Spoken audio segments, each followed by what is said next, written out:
మాజీ మంత్రి పేర్ని నాని ఇంటి దగ్గర హై డ్రామా నెలకొంది. పేర్ని నాని ఇంటి దగ్గర పెద్ద ఎత్తున మోహరించారు పోలీసులు. భారీగా తరలి వస్తున్నారు నాయకులు, కార్యకర్తలు. దానికి సంబంధించిన బ్రేకింగ్ అందుతోంది. పామర్రులో పార్టీ కార్యకర్తల సమావేశంలో పేర్ని నాని సంచలన వ్యాఖ్యలు చేశారు. రప్పా రప్పా అని అరవడం కాదు, చేయాలి అనుకున్నది సైలెంట్ గా చేయాలంటూ పేర్ని నాని కామెంట్ చేశారు. ఈ వ్యాఖ్యలపై మచిలీపట్నంలో కేసు నమోదైంది. ఈ పరిణామాల నేపథ్యంలో పేర్ని ఇంటి దగ్గర పోలీసులు భారీగా మోహరించారు. మరోవైపు వైసీపీ కార్యకర్తలు పెద్ద ఎత్తున చేరుకుంటున్నారు.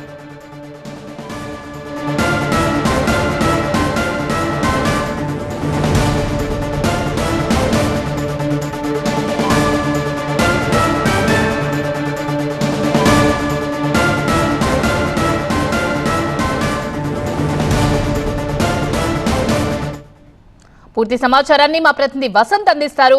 వసంత్, పేర్ని నాని ఇంటి దగ్గర పెద్ద ఎత్తున పోలీసులు మోహరించడానికి ఎగ్జాక్ట్ రీజన్ ఏంటి? పార్టీ కార్యకర్తలు కూడా భారీగా తరలి రావడానికి కారణాలేంటి? ఆయన చేసిన కామెంట్సే కారణమా, ఇంకా ఏదైనా రీజన్స్ ఉన్నాయా?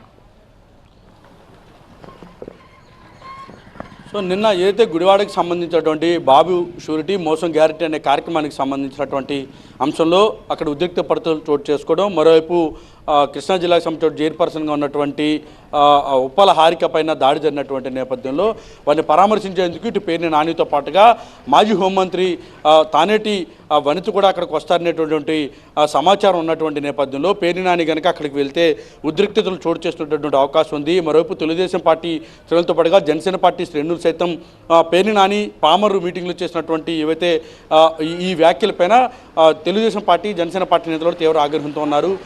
ఉద్రిక్త పరిస్థితులు చోటు చేసుకున్నటువంటి అవకాశం ఉన్నది కాబట్టి ఈ వ్యవహారంలో ఇటు పేర్ని నాని కొంత సమయం పాటించాలంటూ ఇటు పోలీసులు సూచనలు చేస్తున్నారు. అయితే ఇటు పెడనకు సంబంధించి వారిని పరామర్శించేందుకు కానీ పర్యటించేందుకు కానీ వెళ్ళేటటువంటి అవకాశం ఉన్నటువంటి నేపథ్యంలో ఇటు పేర్ని నానిని పెడన వెళ్లకుండా అడ్డుకునేందుకు ప్రస్తుతం పోలీసులు అక్కడ మోహరించినట్టుగా అయితే తెలుస్తూ ఉంది.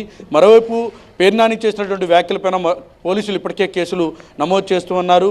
అయితే రెచ్చగొట్టేటటువంటి వ్యాఖ్యలు కావచ్చు, ఏవైతే విద్వేషాలు రెచ్చగొట్టేటువంటి వ్యాఖ్యలు, విద్వేషాలు సృష్టించేటువంటి ప్రయత్నంలో భాగంగా ఈ వ్యాఖ్యలు చేస్తున్నారనేది ప్రధానంగా టీడీపీ జనసేన ఆరోపిస్తోంది.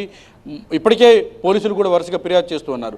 ఈ నేపథ్యంలో పేర్ని నాని మరోసారి పడన కనుక వెళ్తే ఉద్రిక్త పరిస్థితులు చోటు చేసుకునేటువంటి అవకాశం ఉంటుంది కాబట్టి ఆయన ఇంటి నుంచి బయటికి వెళ్లకుండా అడ్డుకునేందుకు ప్రస్తుతం పోలీసులు అక్కడ మోహరించినట్టుగా అయితే మనకి తెలుస్తోంది. భారీగా ఇటు వైఎస్ఆర్ కాంగ్రెస్ పార్టీ శ్రేణులు కూడా పేర్ని నాని నివాసాన్ని తరలిస్తున్నారు. మరికొద్దిసేపట్లో మాజీ హోంమంత్రి తానేటి వనిత కూడా అక్కడికి రాబోతూ ఉన్నారు. అక్కడి నుంచి నేరుగా మచిలీపట్నం నుంచి పెడనకు వెళ్లేందుకు అయితే సిద్ధమవుతున్నారు. పేర్ని నానిని బయటికి వెళ్లకుండా అడ్డుకునేందుకు ప్రస్తుతం పోలీసులు అక్కడ మోహరించినట్టు తెలుస్తుంది. మరోవైపు జనసేనకు సంబంధించి తెలుగుదేశం పార్టీ శ్రేణులు ఎవరు కూడా పేర్ని నాని నివాసానికి రాకుండా, అంటే కొంత ఉద్రిక్త పరిస్థితులతో పామర్లో ఆయన చేసినటువంటి వ్యాఖ్యలు కావచ్చు, ఇటీవల ఆయన అవనిగడ్డి వెళ్ళినటువంటి సందర్భంలో చేసినటువంటి వ్యాఖ్యలు కావచ్చు, నిన్న మీడియాతో మాట్లాడుతున్నటువంటి సందర్భంలో ఆయన చేసినటువంటి వ్యాఖ్యలను సమర్థించుకునే ప్రయత్నం కూడా చేస్తారు. తాను ఎవరిని ఉద్దేశించి ఆ వ్యాఖ్యలు చేయలేదు, తమ కార్యకర్తలను రప్పారప్ప అని వద్దని చెప్పాను, ఈ రకమైనటువంటి ఉద్దేశపూరితమైన ప్రసంగాలు చేయొద్దు, వేలమీరులాగా మాట్లాడొద్దు, కాబట్టి ఈ వ్యాఖ్యలను తన కార్యకర్తలను ఉద్దేశించి సమయంగా ఉండాలని చెప్పే ప్రయత్నం చేసింది తప్ప ఎక్కడా ఎవరిని ఉద్దేశించి చేయలేదని కూడా నిన్న ఆయన సమర్థించుకునే ప్రయత్నం చేశారు.